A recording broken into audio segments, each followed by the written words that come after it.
भक्तों, भले ही मर जाना, लेकिन इस बार चैत्र नवरात्रि आने से पहले घर से फौरन हटा देना यह 5 चीजें, वरना माता शेरावाली आपसे हो जाएंगी नाराज, घर में आएगी कंगाली और गरीबी। भक्तों, नवरात्रि का महापर्व अत्यंत शुभ और मंगलकारी माना जाता है। इस दौरान हर एक पल को गंगा जल की बूंदों की तरह पवित्र माना जाता है। यह समय भक्तों के जीवन में अपार खुशियों की सौगात लाता है। महाव्रत के दौरान की गई पूजा अत्यधिक शुभ मानी जाती है। इससे देवी देवताओं की विशेष कृपा प्राप्त होती है और पूजा का फल कई गुना बढ़कर मिलता है। ऐसे में यदि कोई व्यक्ति नवरात्रि के आगमन से पहले अपने घर से कुछ चीजें हटा देता है तो उसके घर में माता वैष्णव का होगा आगमन, माता लक्ष्मी का होगा वास, मां शेरावाली आपकी झोली खुशियों से भर देंगी। इसीलिए भक्तों, चैत्र नवरात्र आने से पहले घर से यह 5 चीजें फौरन हटा दें। भक्तों, आज हम आपको इस वीडियो के जरिए कुछ ऐसी गलतियों के बारे में जानेंगे जो अगर आपके घर में भी होती है तो हो जाइए सावधान। माता लक्ष्मी कभी नहीं करती ऐसे घर में प्रवेश, फिर चाहे आप कितने ही पूजा पाठ कर लो। माता लक्ष्मी और मां जगदम्बा ऐसे घर में कभी नहीं आती। ऐसे घर से देवी देवता भी हमेशा रहते हैं नाराज। इसलिए भक्तों, पूरी जानकारी को जानने के लिए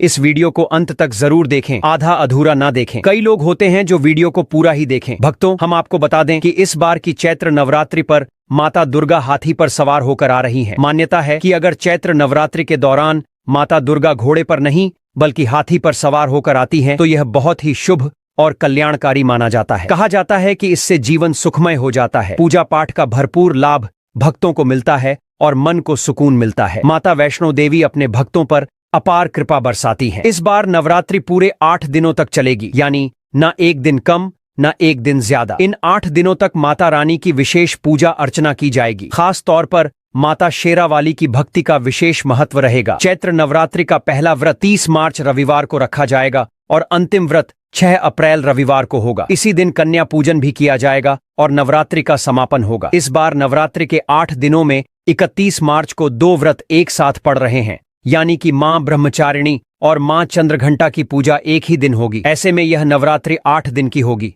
तो चलिए भक्तों, इस वीडियो पर ज्यादा बकवास न करते हुए, आपका ज्यादा समय बर्बाद न करते हुए वीडियो को शुरू करते हैं। दोस्तों, चैत्र नवरात्रि के पहले ही मंदिर की अच्छी तरह से सफाई कर लें। मंदिर के अंदर अगर पहले से पुरानी मालाएं हैं, टूटी फूटी मूर्तियां रखी हैं, उसके साथ ही खाली माचिस की डिब्बी रखी हुई है तो उन्हें बाहर फेंक दें तथा खंडित मूर्ति को किसी नदी में प्रवाहित कर दें। घर में छोटे बच्चों को नवरात्रि का व्रत नहीं रखना चाहिए, इससे उनके स्वास्थ्य को खतरा हो सकता है, क्योंकि इस व्रत में शरीर को अधिक शक्ति की जरूरत होती है। माता शेरावाली की तस्वीर अगर कांच के फ्रेम की है और वह हल्की सी भी अगर टूटी हुई हो तो ऐसी कांच को बदलवा लें या ऐसी तस्वीर को जल में विसर्जित कर दें। टूटी मूर्ति की पूजा करने से, टूटी तस्वीर की पूजा करने से आपकी श्रद्धा, भक्ति, व्रत आदि सब टूट जाता है, आपका व्रत खंडित हो जाता है। भक्तों, आगे की जानकारी बताने से पहले आपसे एक रिक्वेस्ट करते हैं कि अगर आप इस चैनल पर नए हैं तो चैनल को सब्सक्राइब करके वीडियो को एक लाइक जरूर करें। साथ ही भक्तों,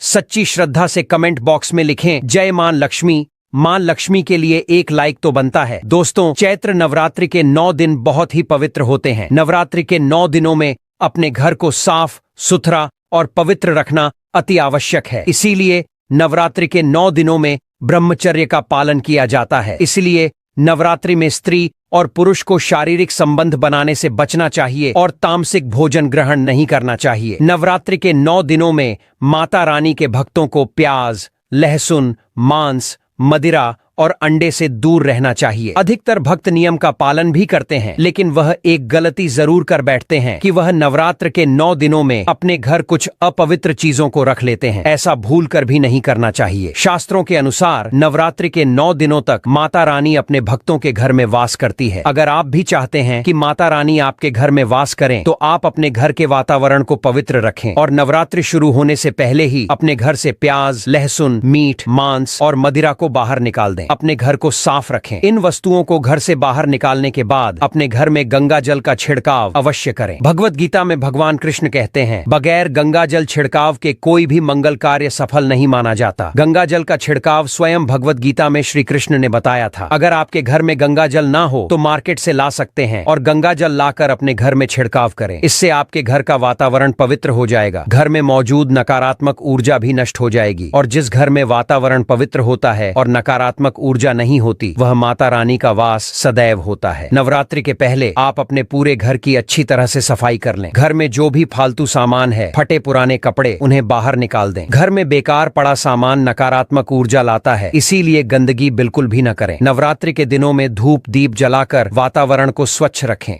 भक्तों, चैत्र नवरात्रि में माता के आगमन के लिए घर का दरवाजा जरूर सजाना चाहिए। इससे माता आकर्षित होती है और घर के द्वार में प्रवेश करती है। माँ के आगमन के लिए द्वार को फूलों से सजाना चाहिए। दोस्तों, अब कई लोग ऐसे हैं जो माता रानी की चौकी कागज बिछाकर बनाते हैं, जो कि बिल्कुल गलत माना गया है। माता की चौकी के लिए आप नीचे लाल कपड़ा बिछाएं, साथ ही काला कपड़ा और सफेद कपड़ा भूलकर भी नहीं बिछाना चाहिए। ध्यान रखें, कपड़ा फटा भी नहीं होना चाहिए। भक्तों, अगर आपके घर में देवी देवताओं की खंडित मूर्ति, दिया बाती या कटा फटा हुआ चित्र अगर हो तो उसे किसी पवित्र नदी में विसर्जित कर दें, क्योंकि ऐसी मूर्तियां और चित्र घर में दुर्भाग्य लाती हैं। देवी देवताओं की खंडित मूर्ति की पूजा न करें और न ही उन्हें घर में रखें, क्योंकि उन्हें घर में रखना बुरा माना जाता है। भक्तों, वही अधिकतर लोग अपने घर की छत पर या घर के मुख्य दरवाजे के आसपास कबाड़ इकट्ठा कर देते हैं। ऐसा करना अशुभ माना जाता है। अगर आपने भी अपने घर में घर के मुख्य दरवाजे पर या छत पर या फिर खासकर घर की उत्तर दिशा में कबाड़ इकट्ठा कर दिया है तो चैत्र नवरात्रि शुरू होने से पहले उस कबाड़ को घर से अवश्य ही निकाल दें। अगली बात, भक्तों, यदि आपके घर कोई भी बंद घड़ी है तो चैत्र नवरात्रि शुरू होने से पहले उसे अपने घर से हटा दें और नई घड़ी ले आएं या उसकी मरम्मत करवा लें। घड़ी को प्रगति का प्रतीक माना जाता है। बंद घड़ी समय से पीछे चलने वाली हमारी प्रगति में बाधा डालती है। इसीलिए चैत्र नवरात्रि शुरू होने से पहले ही आप बंद घड़ी को घर से बाहर निकाल दें। अगली बात, भक्तों, अगर आपके घर में या घर के मंदिर में किसी भी तरह का कोई फालतू सामान रखा है, जैसे कि सड़े गले फूल, अगरबत्ती, धूप बत्ती के डिब्बे या माचिस के डिब्बे या कोई भी खाली पैकेट मंदिर में ना रखें, या फिर कोई फटी पुरानी धार्मिक पुस्तक या भगवान के कोई भी पुराने कपड़े जो फट गए हैं, या मुकुट, माला, बांसुरी, शंख, घड़ियाल जो खराब हो गए हैं, तो उन्हें आप जितना जल्दी हो सके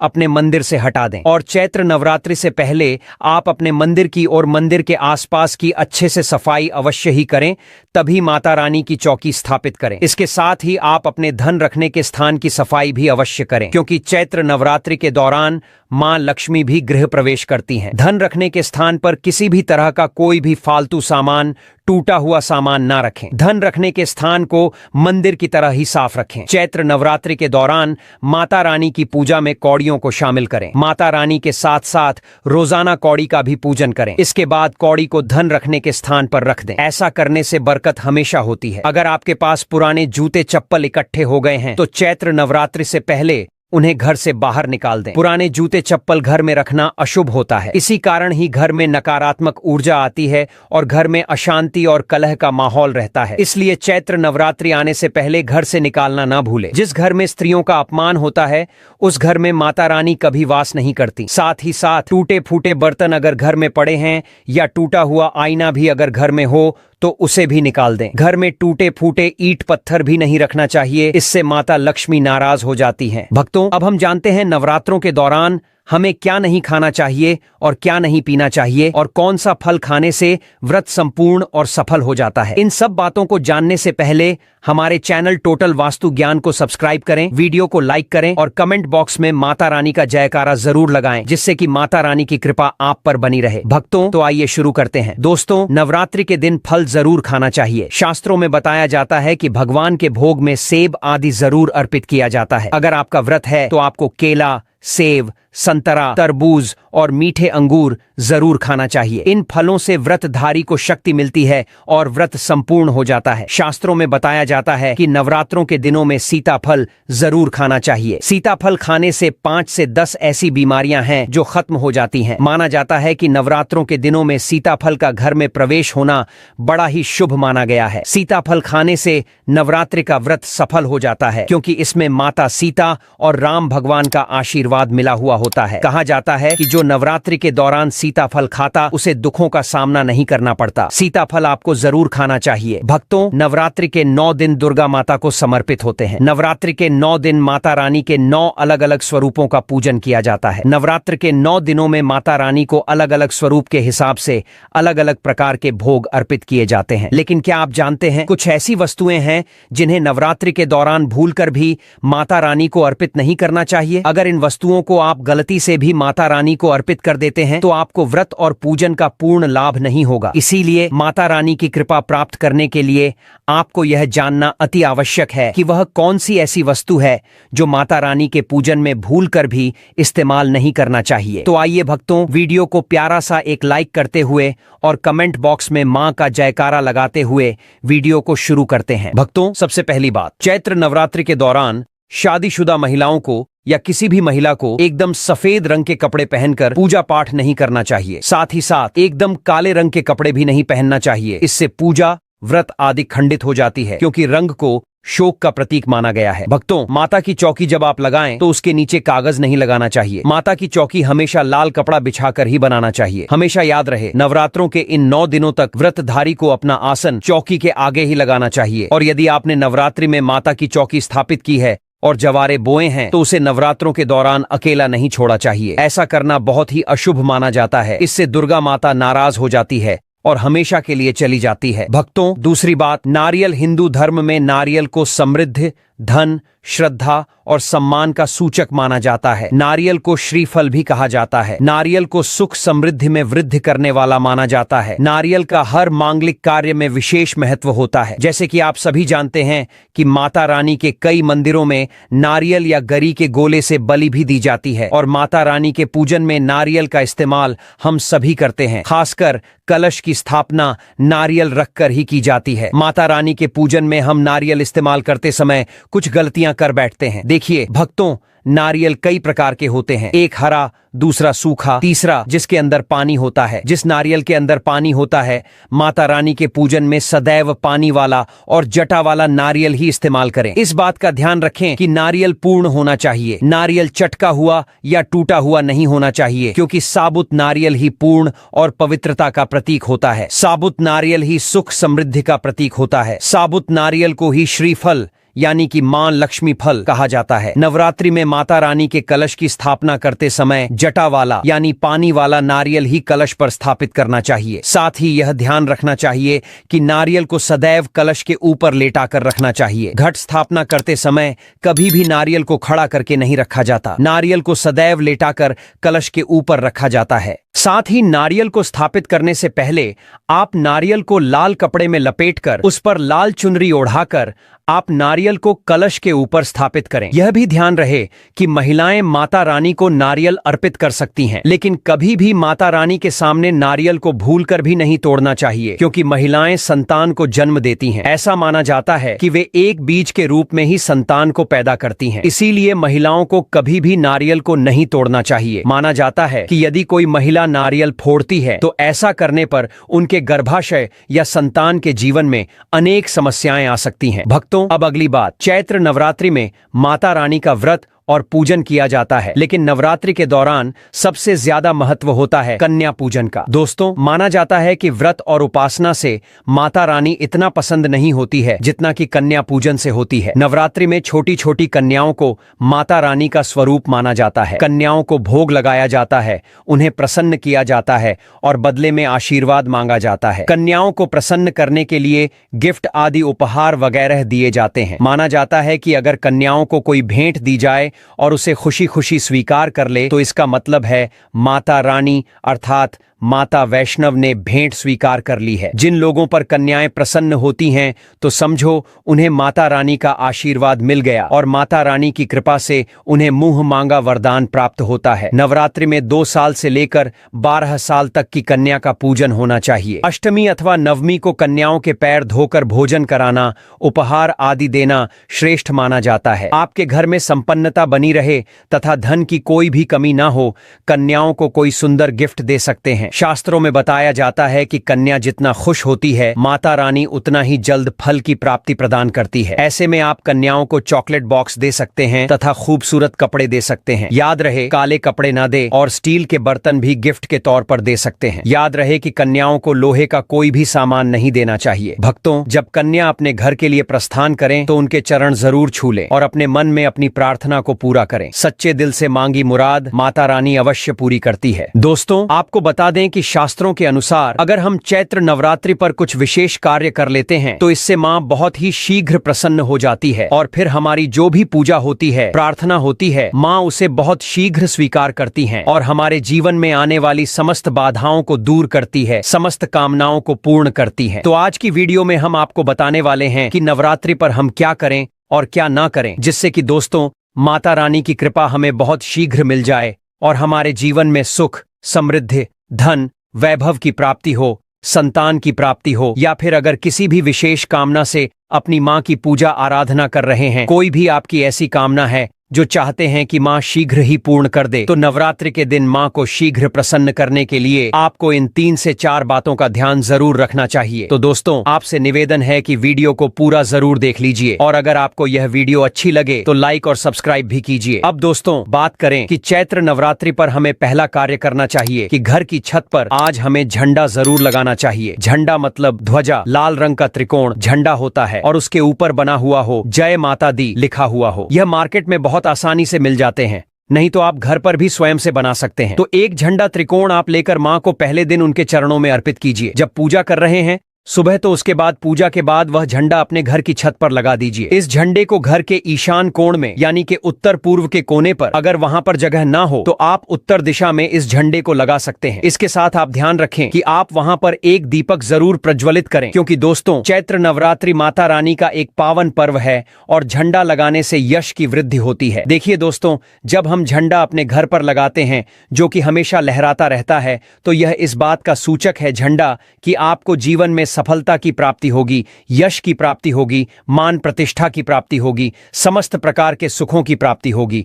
मान, सम्मान, यश, प्रतिष्ठा, धन की वृद्धि, सुख, समृद्धि, सभी प्रकार की जो चीजें हैं वह प्राप्त हो जाती हैं। इसलिए चैत्र नवरात्रि पर आपको अपने घर के ईशान कोण में एक लाल रंग का झंडा जरूर लगाना चाहिए। भक्तों अगला जो कार्य है नवरात्रि में आपको जरूर करना है वह है घर के मुख्य द्वार पर तोरण लगाना। तोरण क्या होता है? देखिए, आम के पत्ते लीजिए। जब हम पंच पल्लव के लिए भी आम का पत्ता लेते हैं, वहीं आम का पत्ता चाहिए और उसे धो लीजिए। धोने के बाद उस पत्ते के ऊपर आपको श्री लिखना है। दोस्तों श्री पत्तों पर कुमकुम से लिख दीजिए या हल्दी से लिख दीजिए और जितना भी बड़ा आपका मुख्य द्वार हो उसके अनुसार एक धागा लेकर, और लाल धागा ले सकते हैं, पीला धागा ले सकते हैं, इस प्रकार से किसी भी रंग का धागा लेकर आप इन सभी पत्तों को एक माला के स्वरूप में बना लीजिए और उसके बाद यह अपने घर के मुख्य द्वार पर लगा दीजिए। इससे क्या होगा कि जब भी आप किसी दरवाजे पर कहीं तोरण लगा हुआ देखते हैं, आपको क्या लगता है कि इस घर में कोई शुभ या मांगलिक कार्य हुआ है। और तो घर पर लगा हुआ तोरण, घर के मुख्य द्वार पर लगा हुआ तोरण आपके घर में शुभता की सूचना देता है, मांगलिक कार्य की सूचना देता है, इस बात की सूचना देता है कि आपके घर में देवी विराजित हैं। यह बहुत महत्वपूर्ण होता है नवरात्रि के पहले दिन घर के मुख्य द्वार पर तोरण लगाना, और इसका बहुत ही शुभ फल भी हमें प्राप्त होता है। अगला जो कार्य है, तीसरा कार्य जो हमें नवरात्रि में जरूर करना चाहिए दोस्तों, वह अखंड दीपक प्रज्वलित करना है। देखिए, अगर घर में हम अखंड दीपक प्रज्वलित करते हैं तो अखंड दीपक प्रज्वलित करने से मन की कोई भी इच्छा हो, अगर आप सोचकर और मन में धारण करके अखंड दीपक प्रज्वलित करते हैं तो आपकी कामना बहुत शीघ्र पूर्ण होती है। लेकिन इसके अलावा दीपक इस बात का प्रतीक है कि आपके घर में किसी भी प्रकार की नकारात्मक ऊर्जा प्रवेश नहीं करेगी और घर से हर तरह से नकारात्मक ऊर्जा को दूर करता है। दीपक इसलिए अखंड दीपक चैत्र नवरात्रि में पहले दिन से लेकर और नवमी तिथि तक प्रज्वलित किया जाता है, जिससे कि शुभता का घर में वास हो, सकार ऊर्जा का घर में वास हो, और जहां पर सकारात्मक ऊर्जा होती है वहां पर सुख, समृद्धि, धन, वैभव की प्राप्ति होती है। लेकिन अगर आप किसी भी कारणवश अखंड दीपक प्रज्वलित नहीं कर पाते हैं तो सुबह शाम दोनों समय जब मां की आराधना करें तब आपको शुद्ध घी का दीपक जरूर प्रज्वलित करना है और सुबह शाम दोनों समय अपने घर में लौंग और कपूर की आरती जरूर कीजिए, जिससे कि घर में नकारात्मक ऊर्जा ना रहे और घर में सकारात्मक ऊर्जा का वास बना रहे। भक्तों, बहुत से भक्त नवरात्रि के पूरे 9 दिनों तक व्रत धारण करते हैं। बहुत से भक्त जल पीकर या फिर फलाहार के द्वारा इस व्रत को धारण करते हैं। लेकिन अगर आप पूरे नवरात्रि व्रत धारण नहीं करते हैं तो नवरात्रि के प्रथम दिन आपको व्रत धारण जरूर करना चाहिए। नवरात्रि के प्रथम दिन और अंतिम दिन यानी नवमी तिथि पर या अष्टमी तिथि पर आपको व्रत जरूर करना चाहिए, और संभव हो तो पूरे नवरात्र व्रत करना चाहिए। पूरे नवरात्र जब हम व्रत करते हैं, माँ की पूजा आराधना करते हैं, तो माँ शीघ्र ही प्रसन्न होती हैं। लेकिन व्रत तभी धारण करें जब आप पूर्ण रूप से स्वस्थ हों। अगर आप स्वस्थ नहीं हो, व्रत रखने में असमर्थ हो, तो सिर्फ आप शुद्ध सात्विक भोजन यानी कि बिना लहसुन प्याज का भोजन करके माँ की आराधना सुबह शाम करें। जब हम सच्चे मन से भक्ति भाव से हम माँ की आराधना करते हैं तो माँ शीघ्र ही प्रसन्न होती हैं। अगर व्रत धारण करने की आपकी शक्ति या सामर्थ्य शारीरिक रूप से नहीं है तो आपको व्रत नहीं रखना चाहिए। लेकिन अगर संभव हो तो पहले दिन फलाहार के द्वारा व्रत धारण जरूर कीजिए। भक्तों, अगर आपको हमारा वीडियो पसंद आया हो तो कृपया इस वीडियो को लाइक करें और हमारे